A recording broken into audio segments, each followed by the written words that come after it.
Okay, hello, old buckaroos out there. This is Dave. And this is Dale. And we are back with another episode of Two Old Bucks.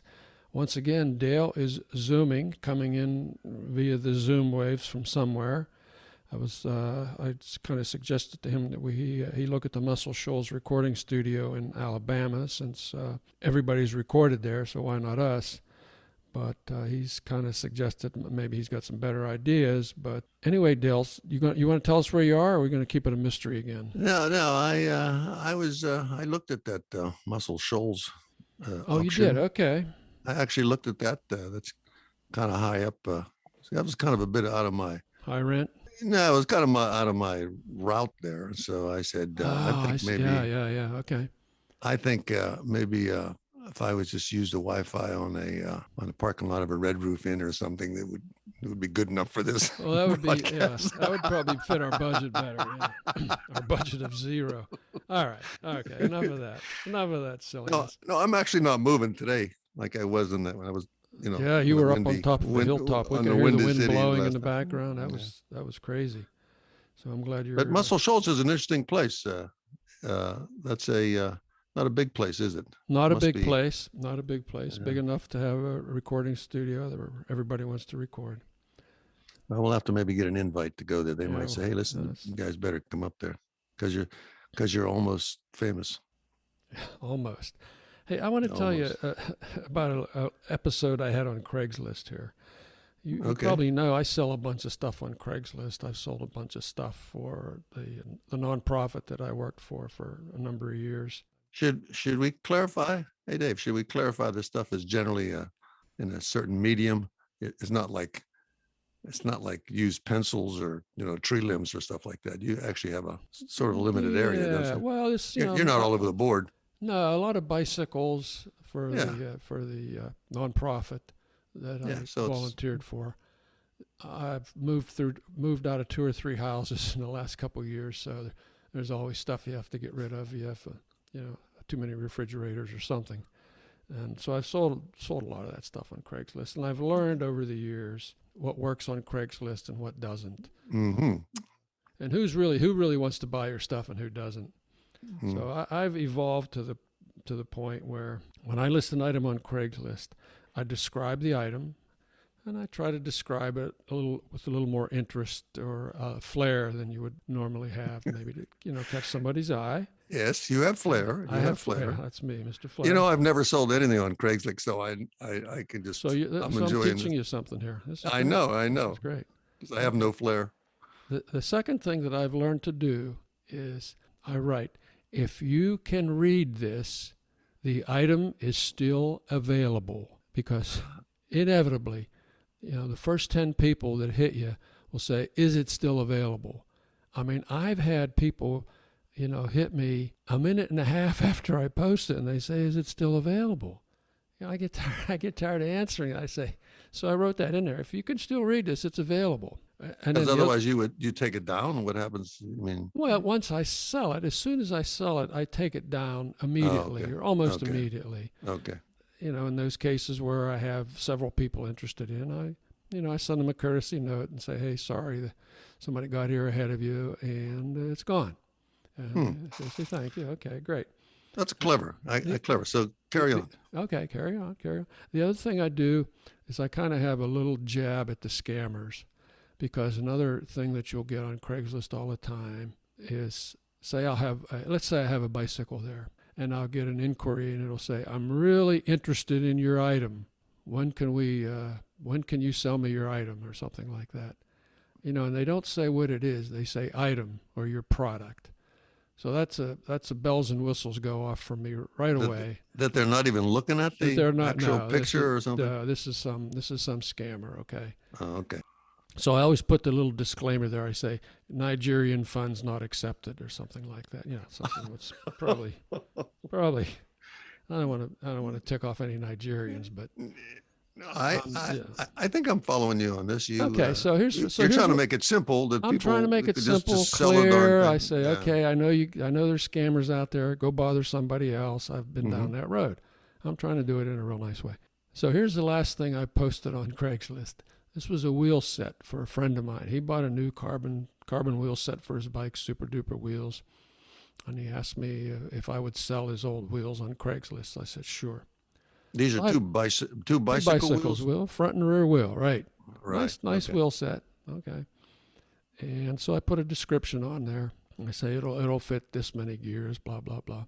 The first inquiry I get, is it still available? Is it still available? Is Of course. And I'm thinking, So okay, I'll be nice. I'll be nice and say, yes, it is still available. So excuse me. Yeah.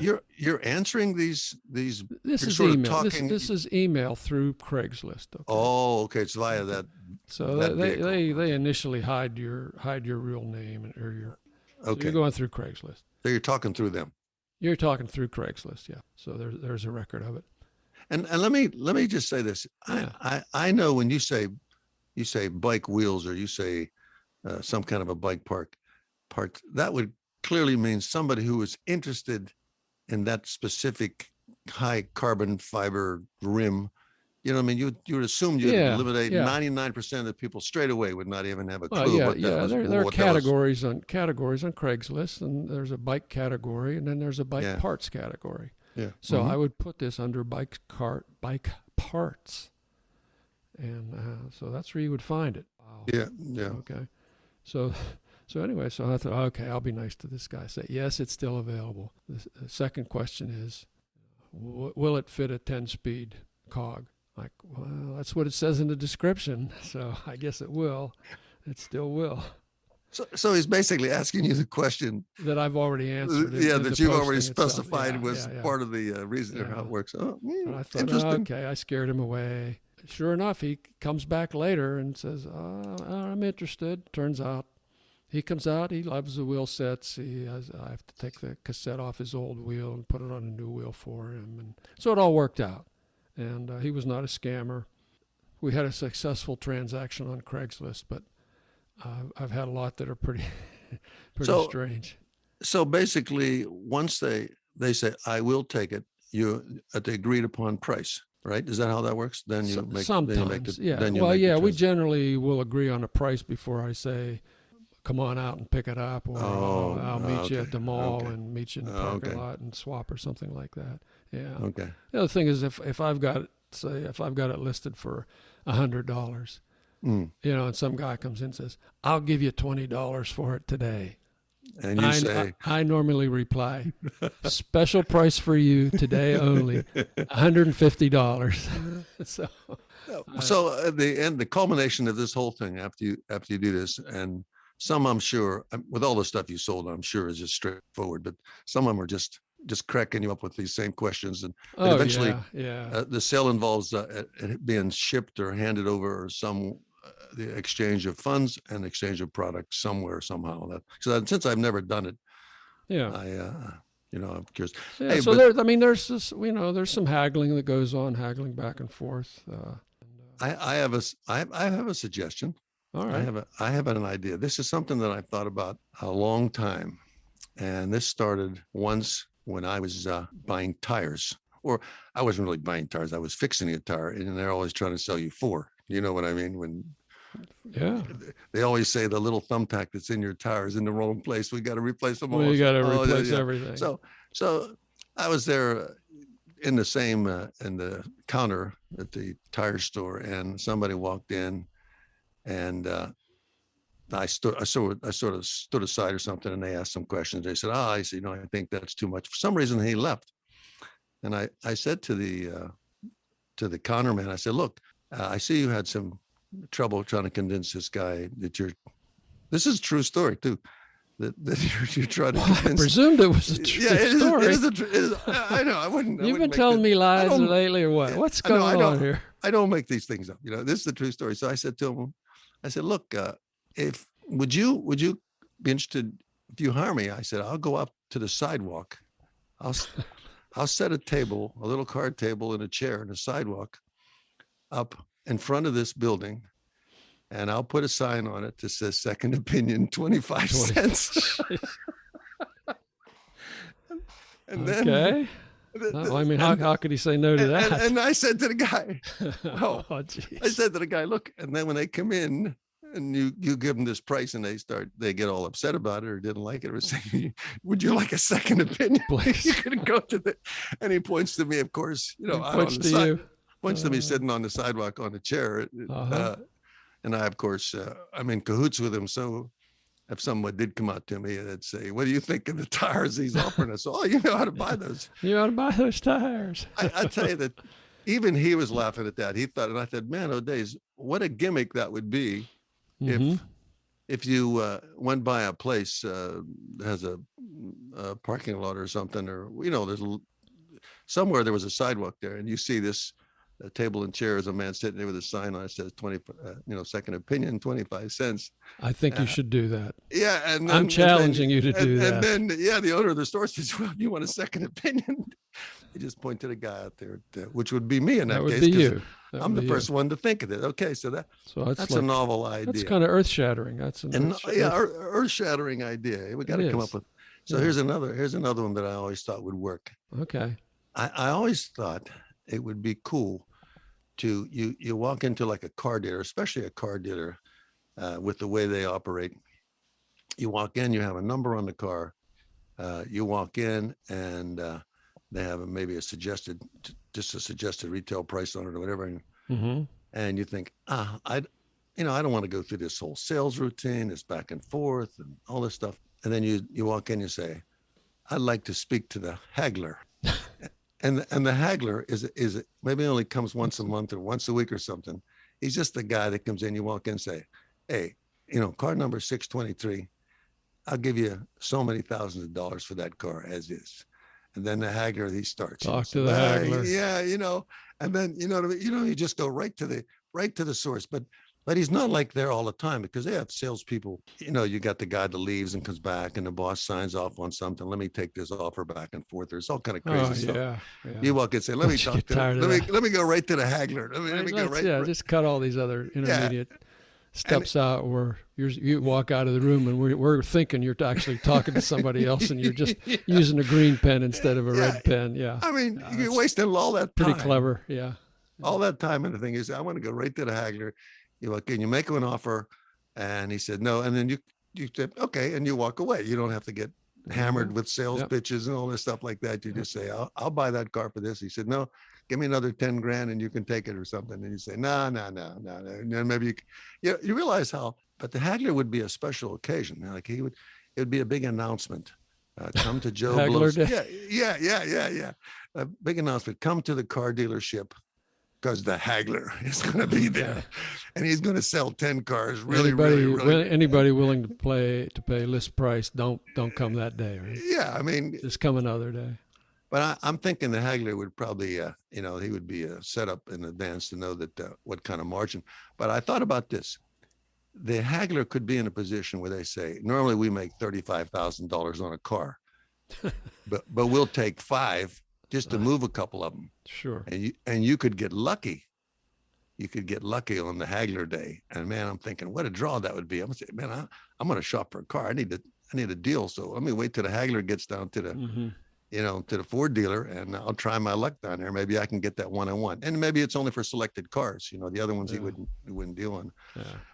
But I always thought that was funny. Yeah, but then I'm sorry. Talk to the guy in the front. If you want to do that, because he's sitting at a table that says second opinion 25 cents. I mean, I'm feeling a little guilty here. We're really busting the chops of car dealers, but that's a tough business. I remember a podcast I heard on This American Life a couple of years ago, where they spent a month at a New Jersey, I think it was a Jeep dealership or something, and it's a tough business. These guys are really pushed to make the numbers and every which way they can. So I would this is a free plug for This American Life. If you go to their podcast, I think if you query New Jersey car dealer or something like that, it's really good. But the haggler eliminates all that. There's no more. You just walk in, you grab the number off the car you want. You walk in, say, I want to talk to the haggler.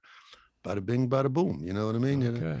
don't have to put any quotas on There anybody. it is. That is kind of earth-shattering. The haggler can just say, yeah, today we want to move a few cars, we'll give it to you at this price. And you run out and tell everybody, and then they'd come back and say, oh, I'm sorry, the haggler's not here today. Yeah. You'll have to talk to the regular guys. Jeez. There's potential here somewhere. I just haven't refined it. Yeah. I'm actually, because I'm not in that business. So I'm less inclined to get into those tough discussions anymore. I just say, you need the money more than I do. Okay. I am reminded. I'm sorry. You could be a good haggler. Maybe you would be the guy. Well, I mean, I could be if I wanted to be. I could. Give me a couple hundred bucks and get out of here. Get out of here. Yeah. I see you're still on fire tablet today out here in your wherever you are. I mean, you still haven't told us. Maybe you'll tell us by the end of the. No, I was telling you, I'm in a parking lot. In a parking lot. Using the Wi-Fi, a red roof wind, near Mobile, Alabama. Yeah, but your fire tablet name here reminds me of some advice you gave me that I really didn't heed. Oh, no. Yeah. Remember your aunt story? I know I do, but I also remember a million things I tell you that I forget about. You tell me a lot of things you forget about. I did tell you the aunt story. What happened? What happened?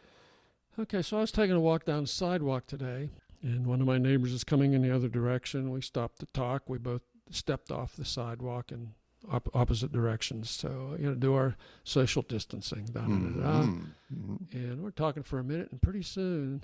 I think I know where this is going. My foot starts twitching. It's like I've had 1,000 mosquito bites within 10 seconds, followed by pins and needles jabbing. And I look down, I have stepped into a big mound of fire ants. Oh, I wonder if everybody knows what those little buggers are. They when you stir them up, they come out in droves, and they make their way inside your pant legs and up your legs and everything or whatever. Man, they were aggressive, and I had to tear my sandals off, and I'm beating them. And if you look at my feet, that's not funny. I didn't mean to laugh at you. There you go, Dave. Go ahead. There you go. There you go. I got 3 toes that look like big pink sausages. I'll tell you, my ankle looks like tree bark. These guys just tore the crap out of me. So and that's making me think of all my sarcastic sayings. Remember, wouldn't that have been better if you asked me? Wouldn't that have been better if you'd asked Del? Jeez. Hey, well, I hope you feel better for that. And I definitely hate to. I mean, because they're not life-threatening, but they're aggravating, and a little pustules sometimes come up, and they get real. You have to break them. That was probably 8 or 10 hours ago, and I'm still sitting here, twitching my ankles and my feet and rubbing my side. Anyway, so that's a little bit of advice. A little bit of the word fire and fire tablet. Doggy doo-doo may not be the only thing you step in if you're not careful. So. Reminded you. Well, I hope you feel better with that one, buddy. Okay. I've had that done. I had it on my hands a couple times but I quickly brush before they send the signals amongst themselves to the pheromones go out, and they say bite now, and they all go biting at the same time. Interesting. I'm glad you feel better. Hey, what I'd like to do now is we've had a couple letters from afar that we've got a backlog of them here, and they just kind of keep slipping off the table at the end of the cast. So I think we can do 2 today without too much pain and suffering. We've got a fair amount of time left here. So let me read one here. This is from intrepid listener Ranger Rick, and this is on your shaving segment. Oh. And he says, despite having shaved for about 60 years now, I could not get a good visual from the discussion. I have no idea how the wire and bamboo was used. I got to say this, Rick. I'm totally with you here, okay? He's explained this to me a couple of times. I have no idea what he's talking about. And I did it in front of you with hand signals. You did. You were using hand signals. Yeah, I was using hand signals. Which was really useless, actually. All the visual, tricks. Of course. Okay, so, you're free to defend yourself at any point here. Well, let me defend myself here. All right. The fact that razors were hard to come by. Another friend discovered that the very tip of a bamboo plant was about a little bit bigger than a pencil, maybe about the size of a pen, a standard ink pen or a ballpoint pen. And if you took the tube just used a tube of a ballpoint pen. Are you going to go through the whole 11 minutes again here? Or? No, but a little piece of wire, if you bend it in half, it never comes tight. It has a little bend to it. It's not bent. There's always a little loop in it. So you bend that wire, and of course it has some spring to it, and it would fit down in the end of that piece of bamboo. In that tube, okay. Then you turn the two ends into like a 90-degree turn back on themselves, and they fit right into two little holes of these shaving blades. Slots in the and this Gillette blade is what it was. Okay. And I said, I'll be darned. It was that simple. I never had to worry about a handle because I was in where there was a lot of bamboo, and I could always make myself a handle. So all I just needed to get was a replacement. All right. I think I'm starting to understand this now. After it works. It works. Okay. But let me just go on here. And it says, in talking about his two-bladed safety razor, I believe Dell was actually describing the type of safety razor that uses a disposable blade with two sharpened edges.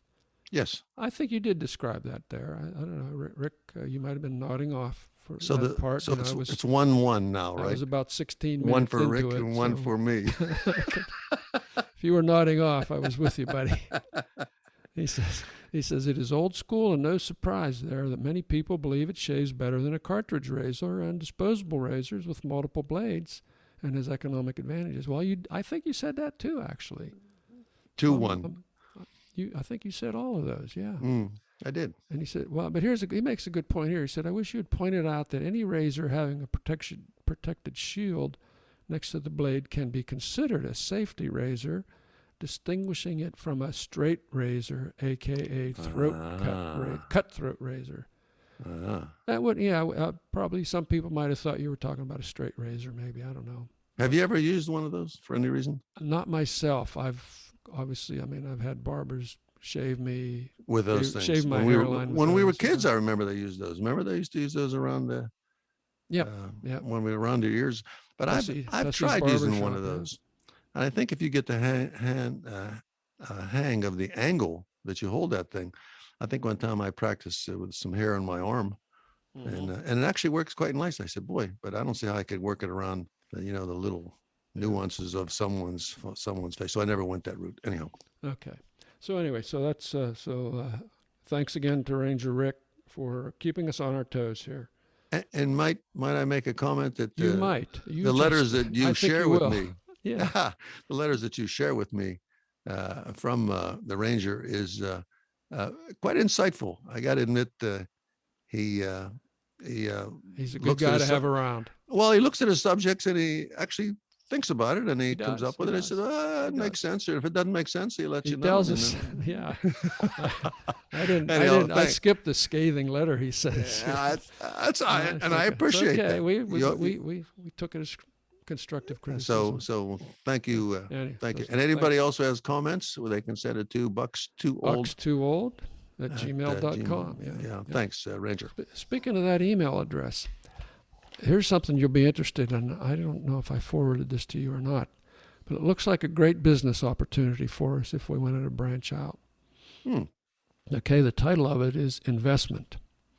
And he says, I say he, it's a someone guy's, says. It's a guy's name at the bottom. Oh, okay. So he says, I am with the United Nations troop in Iraq. That's troop singular, I guess. So there's just one. I think one guy, or he could be spelling like you do. So I'm going to let him slide on that. He says, I'm with the United Nations troop in Iraq on war against terrorism on the United States legislative and executive decision for withdrawing troops from Iraq this year. Now, I don't want to get political here, so I'm not going to comment one way or the other on that. But he says, I have been redeployed, and that is why I contacted you. On the other hand, I want to inform you that I have in my possession the sum of $3.7 million US, which I got from a crude oil deal here in Iraq. Okay, so it's going to get better here. That sounds. I want to use this money to buy properties and invest in your country. Okay, that's all right. So here's the real spicy part of it. Here he says, I have already secretly moved this fund out of Iraq to a bank in Turkey. This is a deal. Okay, that's a short four words in that sentence. This is a deal. But the question is, now this is where he's You know, Huh. he's got to understand who he's dealing with, whether we're upholding. I'm on board already. He says, yeah, but the question is, can I trust you when the funds get to you? No. You can. You can. You can trust me. You can do it. He says, you will take 20% for the assistance and keep the remaining for me in safe custody. I'll certainly do that. I've got a shoebox, which I will use to buy property in your country.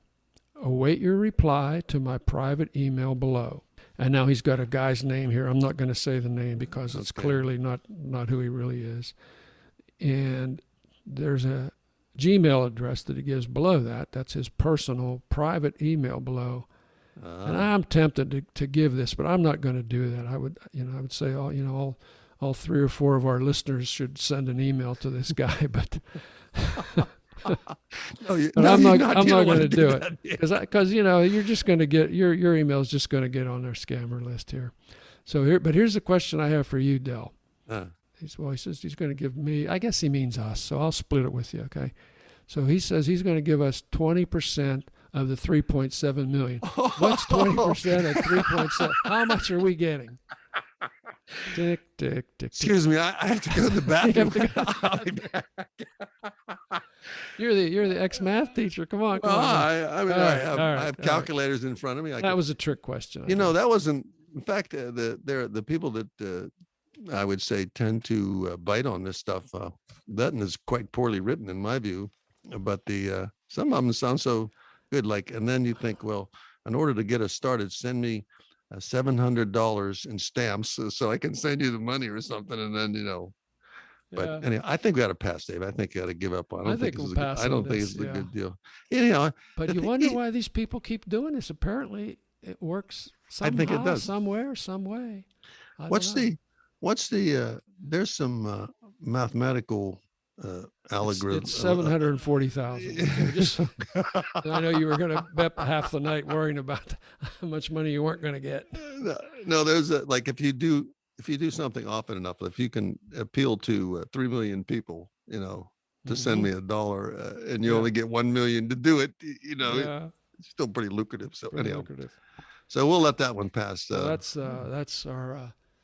That's our star letter from afar for today. That's our star letter. Great business opportunity. This guy ought to go on Craigslist or something. I don't know. I have an interesting story that let's hear it. If we have a break. I think some people may relate to this. If you're an old buck, maybe you're not working anymore, and if the wife is busy with something, she's still working or doing something else. Sometimes you become a kitchen toto. The kitchen toto. Yeah, it's the guy that works here, the little boy that works in the kitchen and has to clean the pots and pans. Oh, that would be me, right? Yes. Okay. Yeah. So you know what I'm talking about. Yeah, okay. I know exactly what you're talking about. I'm staring at 3 pots right now. Yeah. So I found that if I do that, I help the whole program out, as well as it's therapeutic to sit there and dry and wash, and you can think about things that's good for your arthritis in your fingers and things like that. So I'm doing that, and something occurs to me that after all these years, I'm thinking, I try to rinse things off and dry them off, and sometimes I let them drip dry. But how much soap have I ingested by not drying something properly, or let the soap dried onto the substance, or I grabbed the pot that I had just washed and decided to do something with it and forgot to rinse the inside of it. I mean, I'm thinking, man, how much stuff, this soap, it must, it can't be poisonous, but maybe over time it could accumulate in you and it could be a problem. So think about that. Think about how much. I'm going to think about that. Yeah, dishwashing. I'm serious. You wash your coffee pot out and all of a sudden you get distracted and you don't dry it out. Next thing you know, you grab and you brew another pot and you think, holy smokes, I didn't even rinse that out. I wonder if it still has soap in it, So, calling on my meager knowledge of science, I would have to say that stuff kind of gets flushed right through you. Oh, you think? Comes out one tube or another. Yeah. No harm done? Obviously. Unless you took a big slug of it, then you'd know it. Have you ever drank a cup of, grabbed a cup or something and said, man, this doesn't taste right. Then you realize that it was someone had just just washed it or something. I have something else though. So I'm in the kitchen doing these things. Now this gives me time to think. And this is we probably should say this very quietly because we don't want our lady listeners to know that we men may do this. Is during this process, I often throw all the mismatched Tupperware lids and plastic containers out that don't match. You throw them away. Yeah. They appear in the wash basin, see. Uh-huh. I said, there's no lid for this. And next thing I know, I throw it in the recycle bin. And then I find all those cups with Santa Clauses on and Okay, so I'm not the only one that does that. Yeah, Santa Clauses and turkeys or all these seasonal cups that people get for no reason whatsoever, especially Christmas. I'm thinking, I hate these things, and I just start flipping them out. Then, of course, they generally sit in the back part of the cupboards anyhow, never get used. So I've managed over time to have only Tupperware or only plastic. I'm using that generically. Only plastic that works and has lids. No superfluous plastic containers around. No chipped cups. No Santa Claus cups. I'm down to 4 knives and 4 forks. Aren't you? No, it's not that. I get rid of all this stuff that sits in the back of those closets because I'm in charge of the kitchen. So as long as there's one clean cup for a cup of coffee, I have all this stuff Life is good. Yeah. disappeared nicely. And so I feel very comfortable that I didn't have to explain it because my wife controls the thermostat. Well, and there's a bone of contention right there. So I said, okay. That's always an issue. You set the temperature. That's a whole episode right there. I'll throw the chipped cups away. Yeah. That's my kitchen Toto story. Okay. You can relate to that, can't you? Well, yeah, I can relate to that. I got a question for you there now. All these plastic Tupperware, are you putting these in the microwave to heat something? The ones that gets done to, some of them are like that, and they sort of burn the bottoms off of them. I'm going to take that as a yes. I chuck them out. I don't keep them. I try not to use the Tupperware to warm things with it, but they're supposed to be. That's my advice. We're kind of starting to bore people here with kitchen lore, but but anyhow, men don't want to put the I plastic in the microwave. Don't put it in. Right. Don't do it. Did you talk about your mailman? Was I asleep when you talked about him? The last time I spoke to you, when we passed each other's company for a few minutes, and you said, "What's happening?" I had to mention this guy to you because I thought it was absolutely fascinating. Your mailman. I don't know if everybody knows their mailman, but our mailman is well known in the area we live in. He's such a gregarious guy and absolutely fascinating. I consider him to be a bit of a medical advisor, a psychiatrist. Lord knows you need. Yeah. This. Oh no, you can approach him. Yeah. You can approach him with anything. I swear, you can approach him with anything. He's very friendly, and what's he charge? He doesn't charge anything, but you know that he's trying to keep moving. He's trying to keep this pace. He's quite organized. I mean, I got to admit, he's so organized that he can, as he's walking back towards his truck, and you're following him, telling them about your ailments and why this hurts and so on and so forth. Very kind to everybody. I just want to give a shout out to our mailman. Just do that, yeah. Whose name is Gary. He's an old Buck listener. And Gary, if you're listening, I want you to know that everybody in our neighborhood appreciates you through rain or shine, and clearly through dark of night at Christmas time when he's delivering those packages. So thank you for Gary. Yeah. Good man. Be kind to your mailman. Be kind to your mailman. Yeah. We're almost running out of time here. I'd actually like to slip in a quick, as you would call them, a book report. Oh. You think you could handle a book report? Yep. You just hold it up and wave it. It's okay. All right. I'm going to give a plug here for a short story collection that I've read some of these stories a couple times. Highly recommended. It's called the Tsar, T-S-A-R, The Tsar of Love and Techno by Anthony Mara. I think it was published around 2011, 2012, something like that. It's a collection of, I think it's 9 stories. The stories are all interconnected. They take place from 1937 to the present, maybe even a little bit beyond the present. And there were 3 settings for these 9 stories. One of the settings, some of the stories took place in Leningrad, later to become St. Petersburg again. Kirovsk, which is in Siberia. So all you Russian listeners out there, I'm sure you know where Kirovsk is. And Grozny in Chechnya. As I say, the stories are all interconnected. Somebody who's a minor character in one story becomes a major character in another story. But I think it's really well done. I'd like to read a little clip here. Okay. Hang on. This is a Russian author. He's Russian. He is an American author, actually. Oh, an American author. Okay. Anthony Mara, yeah. But he spent time, he studied in Russia. The narrator here is tour guide. It's in Grozny, which has been kind of devastated by 2 wars with the Russians, and they're trying to attract money into Grozny to rebuild it into some semblance of a working city again. And it's a lot of dark humor. So he's a tour guide initially here, and he's also the director of what's left of the art museum in town. And it's a real touching story, but the first couple pages are real dark humor. So this is, I'm just going to read a couple paragraphs here where he's ferrying around some Chinese people who are interested in some oil rights, some Chinese government people. And he says, turning to the northeast, I point at a strip of blue sky wedged between 2 fat cumuli. That was Hotel Kavkaz. Abba stayed there 2 nights. I carried their guitars when I worked there one summer. Next to that, picture an apartment block. Before 91, only party members lived there.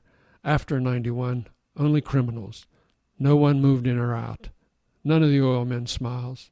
The translator leans to me and whispers, you are aware, of course, that these 3 gentlemen are esteemed members of the Communist Party of China. It's okay. I'm a limo driver. The translator stares blankly. Lloyd from Dumb and Dumber. Nothing. Jim Carrey, a brilliant actor who embodies the senselessness of our area, I explain. The interpreter doesn't bother translating. I continue to draw a map of the square by narration, but the oil man can't see what I see. They see only a barren expanse demolished by bomb and bulldozer. Come, comrades, use your imagination, I urge. But they return to the Mercedes, and I'm talking solely to the translator, and then he returns to the Mercedes, and I'm talking only to myself. So this is the first part of the story, and I mean, I love that line. He says, before 91, only party members lived there, and after 91, only criminals. Nobody moved in or out. The story goes on to talk about his wife and child were killed in a landmine on the hillside outside of town. He is now, trying to put his life back together and trying to nurse a woman who worked for him who was badly damaged by an explosion. It's really a touching story. There's dark humor there, but it's very poignant. It makes me think that it's only a story, but in reality, there's a lot of that real life stuff going on, even as we speak. Yeah. These tragedies and migrations and wars and did you ever get a chance to look at the celloist of Sarajevo? I have not. No, I've got such a stack of books here. But, yeah. So I'll have to go through that and see how many I can sneak out of there one day, because you have quite a collection. I think we're on overtime now. Oh, okay. I'm tired of paying you time and a half here, and.